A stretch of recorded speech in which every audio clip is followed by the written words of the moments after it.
Tom Hardy might be one of the most authentic actors out right now, and unusually his humble beginnings are pretty well documented on the internet.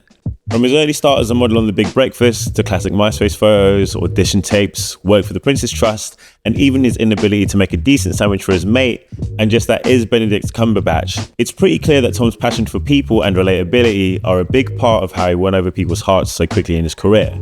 So how did his love of hip-hop lead him to making music with a Wu-Tang member multiple times in the last few years? One of my favourite videos from Tom's early era is him rapping Hip Hop vs Rap by krs-one in 2011, while carrying his son Lewis, who was just a baby at the time. Can't give me the mic, they don't need me. Socrates, the book of pages, I'll flip the fucking mic. In the back of the days, this hectic when those brothers don't respect it. Flavor. I know the lot is stolen property, I'm kicking the flavor to society, police be clocking me. But logically they got to be, cause they was told the serious poetry would come from Socrates, but that ain't it. While he gets some of the lyrics wrong, it's clear to see Tom's a real hip hop head, and a few months later he came clean to share that he had a recording deal as a rapper at the age of 15, which would have been 1992 during the golden age of hip hop. In the same interview, he mentions having recorded a lot of music that's never been released, and it was only years later that we'd really start to discover how deep his love of hip hop goes. In early 2018, a user named Edward Tracy suddenly shared a mixtape from Tom Hardy to r/hip hop heads in a post titled Fresh. Tom Hardy's unfinished album from 1999 finally found its way online, but is it any good? Redditors were stunned, not just by the revelation of Tom's secret rap star, but also at the quality of the raps and beats, and news quickly spread across music blogs and social media. Edward Tracy happened to be Ed Too Tall, a friend of Tom's who produced the mixtape. Titled Falling on Your Ass in 1999 by Tommy No. 1 and Ed, it's an 18-track mixtape that channels the late 90s era vinyl samples and dusty drums. It harkens back to the New York boom bap that was popular at the time, and has a bunch of instrumentals and skits that make it a real time capsule of that era. It's not actually available on Bandcamp anymore as Ed's taken it down, but you can still find it on YouTube, and someone actually uploaded it to a Spotify as a podcast last year. The surprise album leak to many who weren't familiar with Tom's hip-hop history led them to find an upload of his 1999 song No Love No Life, posted by Too Tall Productions just over a decade ago. The monochrome clip shows Tom rapping over a boom bap beat with a very New York/KRS influenced flow, and is actually from Get a Grip, a short movie he made with Ed that even has its own IMDb page. If there's no love, there's no life. Surrounded by these lives and lies. In this world, I hold my wife to my chest in the night. I press her face close to mine. Wipe the tears from my eyes. I don't need to see my baby cry. You hold my hand, I hold it tight as I can. These are memories to die for. People to die for. These are real lives to live for. People to die for. The real people to fight for. The real people. Rapping clip forms part of the intro credits, and in the middle of it, Tom talks about his early days rapping as a youth. I started rapping when I was about 14. And we were doing it just for fun and, kicks and shit. There's kids, we smoke weed, we hang out, steal things, break into places, just fuck around. Started out as a bit of a hobby and Now, technically this could just be part of his role in the movie, but given that he said he had a deal at 15, I'm inclined to think that this opening monologue is mostly based on his actual upbringing. Even though it's just part of the film, the song clearly shows his passion for the art form as well as his skills, and to be fair, it's pretty good. Too Tall Productions, a BAFTA-nominated animation studio that's collaborated with Banksy, doesn't seem like a logical place for Tom Hardy's mixtape trailer to show up, until you realise that it was founded by Ed, and oddly enough, he's got a lot of history in the UK rapper/actor scene. The Too Tall Productions channel has plenty of old trailers and short movies centred around Tom, but also has videos with Riz MC, aka Riz Ahmed, who starred in Venom with Tom, Kayvan Novak, who Ed actually co-created Phone Jacker with, and even Dizzy Rascal, as Ed directed the video for Flex back in 2007.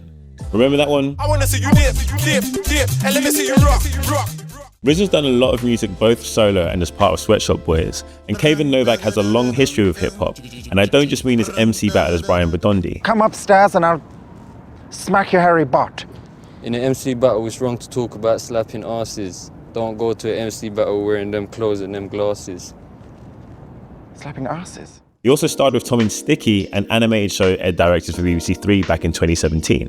In 2018, rumours emerged about Tom working on a rap and grime album with Sam Williams, a multi-platinum record producer who's worked with Plan B, Supergrass and David Bowie.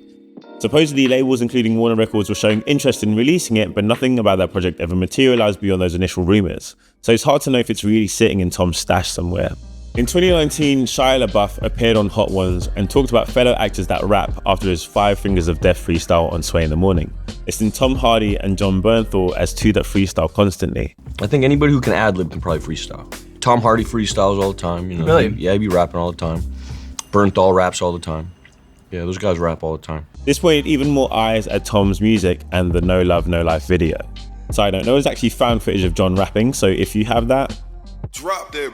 From here, it seemed like Tom's rap career was a thing of the past, until a strange artist started appearing on albums by Czarface, a supergroup made up of producer 7L, rapper Esoteric, and Wu-Tang member Inspector Deck. Mystery artists are nothing new in hip-hop, and the same goes for fans trying to discover their true identities. Just look at Captain Murphy, aka Flying Lotus, and MF Doom's friend and collaborator Mr. Fantastic. Czarface aren't new by any means. They've been making music together since 2013 and have whole albums with MF Doom and Ghostface Killah, and even brought back one of my favourite rappers, Godfather Don. But 2021 marked the first time they worked with a mystery collaborator. Naturally, fans were suspicious about the appearance of an artist by the name of Facepuller on 2 tracks from their project Good Guys, Bad Guys.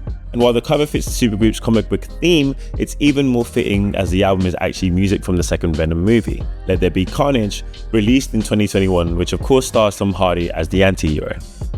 You can actually see Tom Hardy repping Czarface in various places, including this interview he did about Venom 2. Listening to today's special, the second track from the project, the first verse over those dusty drums sounds very reminiscent of Tom's early work with Ed, right down to the voice.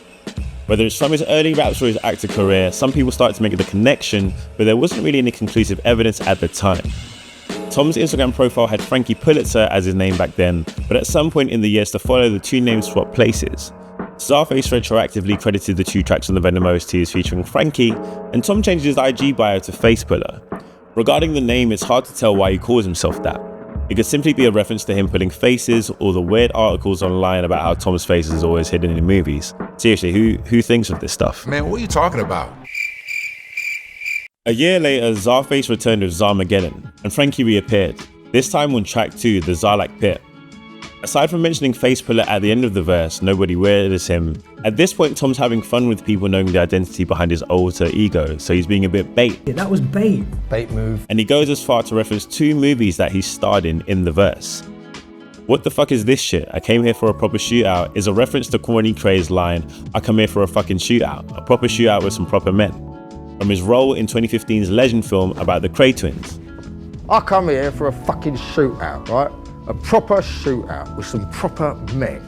He instantly follows up with a few lines about being deceptive and using reflections in Mombasa, referencing his character Eames the Forger in Inception. You look a bit back, yeah? Very amusing, Mr. Eames. At this point, it should be a sure bet that Tom is Frankie. But in July 2022, Esoteric was interviewed by Jason Rockman on the Rockman Power Hour and explicitly denied the 2 being one and the same. So I want to address a rumor about Frankie Pulitzer, that this is fucking Tom Hardy. Frank's never rhymed before on a record, and the first record that we put him on is in the Venom movie. So it's like people are like, oh, well, how did that happen? At the same time, he paid respect to Tom's hip-hop knowledge and even mentioned that he used to rap back in the day. I think Tom used to rap back in the day. Yeah. When I developed like this friendship with Tom, we talk about hip-hop and he knows his shit. So he'll go back and forth he'll talk about anything from the 90s and so forth. And that's been, a frequent thing that we would revisit, talking about hip hop. While the host calls it a dumb rumor, I think it's pretty safe to say, especially given how Esoteric laughs and tries to navigate his response, that he was just jokingly trying to cover up the truth.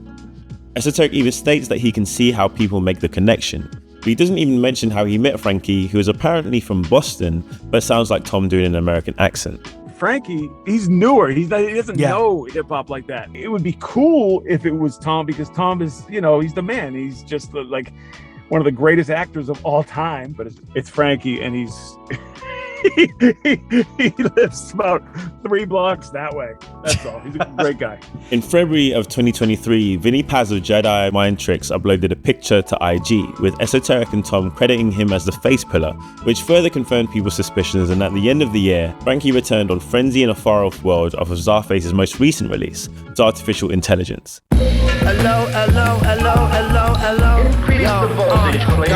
Listen, you can't tell me that's a genuine Bostonian doing that LOLO at the start. First off, that's a British thing. Hello, what's all this then? And secondly, I'm a Londoner, and I know bad Boston accents because I do one myself. I'm a father, I'm a son, and above all, I'm from Boston. When you type Tom Hardy into Spotify, the 3 Czarface x Frankie Pulitzer collaborations are the first songs that come up, so I'm pretty sure it's guaranteed at this point. Either way, since his last feature was only back in December, it's hard to tell when Frankie will make his next appearance. But all I can say is that I and many others hope he surprises us all and does another full release, because clearly the people are hungry for it. Give me the great goose, I raved to the death, trying to think of the papers. I'm able to spare, but if you're gonna hate in your mate, when I say it, give me the favor, I'm able to spend them about my pages and make them chicken. Big love for tuning in. I've got a lot more stuff like this planned, including more DJ mixes and other stories from hip hop and beyond. So make sure you like and subscribe if you're trying to find out what's next first.